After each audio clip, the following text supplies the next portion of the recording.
some of my Vlad TV YouTube members, sometimes when I have interviews, I'll say, hey, well, you know, what should I ask so-and-so in our next interview? And they come up with some interesting questions. Let's talk about it. What is it? Dyson on Time said, when are you going to come out with your own On Pyru pie? On Pyru pie. Oh, that's kind of catchy. Eh? I got to get with R&B on that. On Pyru R&B pie. from Greenville, Mississippi. Pyru. Yeah, on Pyru pie. Yeah, you know what? I might could even go on back to Memphis to Makiba Cookies. Oh, where we'll deal with them. Where Young Dolph got killed? Yeah, because they in the hood. I went over there. They got some pretty good cookies. I went through there when I was just in Memphis. But hey, man, I like that. There you go. You can run with it. On Pyru pie. Yeah, send Dyson on Time a few free pies. There we go. Know. That's it. Cherry pie at that. There you go. Cherry pie, strawberry pie. Just go with all the red fruits. I like that. Hey, red apple pie. I like that. I like that. There you go. I like that. Well, Sam J 458 said, ask him about his man Pooh Ridah. Pooh Ridah, that's my man. He met Suge through him. Pooh actually assaulted the parking valet guy in the early 2000s, and Suge got 10 months for it because they said he done it, and Suge obviously wouldn't rap. That's Reggie sent you that. No. Gotta be. No, it's he not. knows too much. Okay. So he want to know about that situation. Tell me about it. Okay, so Pooh Ridah is my right-hand man. 5 years old. We come up 5 years old. Our fathers was best friends. Got high together, did crack together, got money together, everything. So the situation he's talking, and he's right.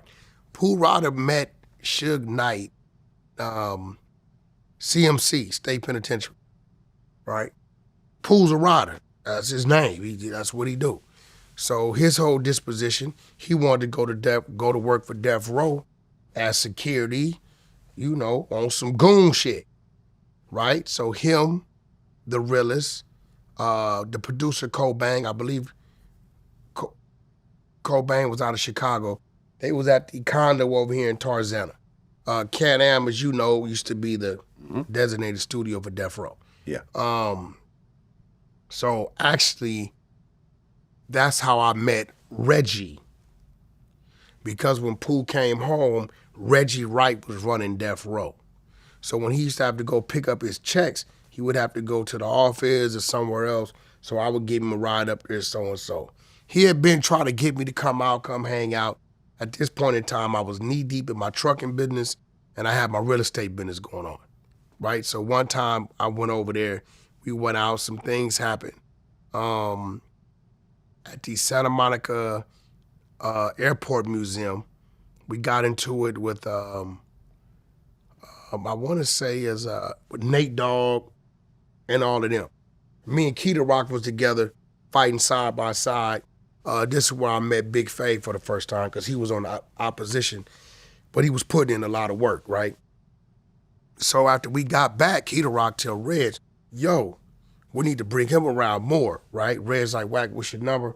Gave him my number. I said, look, Reg, I'm about my business. This is why when you talk to Reg about me, he'll tell you when Wack would come around, Wack was asking questions about the business. All the rest of the homies with the Death Row chains, they had a car, they got a little check every month, and got to stay in these little spots. Already had a crib, had a couple diesels, couple vehicles. I was cool with that. I wanted to learn that part of the business. So through Pooh, I met Reggie Wright. My introduction to Suge, right, directly came through Reggie Wright. And that's the reason why Suge was so open to me, because Reggie was running Death Row. So the incident they're talking about, Pooh just came home, Sugar came home. We went back then, it was called the White Lotus. We went to the White Lotus Club. We was only going in there to check and catch somebody. So we paid the dude $50 a car to keep these vehicles in the front. We're like, bro, we're gonna be 20, 30 minutes, keep the vehicles in the front. We paid him, cool. When we came out, by the time we get in there, Putin had a couple shots. One thing about my homie, get a little liquor in him, you gotta watch him.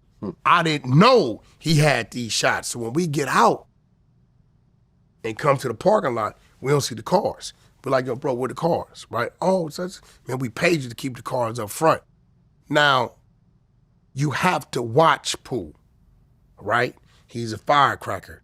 He don't like to do too much talking. He just gets to it.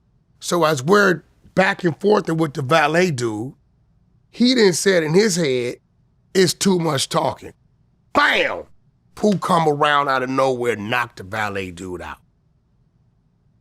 And Suge got blamed for And it? Suge, that's 6'4", 6'3", whatever. Wack, that's 5'8", Pooh, 5'7", 5'6". And we're talking to the dudes, and Pooh felt like it's too much talking. Liquor kicked in, comes around us, knocks the valet dude out. Right? We get our cars, we get on, we ain't thinking nothing of it. 2 days later, it hits the blogs. Suge Knight knocked out parking lot attendant, wanted for arrest. Goes in, see his PO, they cuff him for the case. Right? But here's the difference of when you running with the homies. Pooh not finna go turn himself in. It's just what it is. You got to ride it out. Suge did 9, 10 months. After that, Suge had a distaste for Pooh, quite naturally. Me and Suge continued our relationship. Pooh might have went back to the pen. You know, he damn near should have took it. Because I believe he called like another 8 to 10 year bid not too long after that. But that's definitely what happened. Suge definitely did. And that really stuck. I mean, Death Row was already, by this time, it had been converted to The Row because of what was going on with Lydia, Harrio's wife. But that 9, 10 months, the thing Suge had going on, trying to save everything, it deflated it all. And it was kind of over with. So whoever that is, he was around.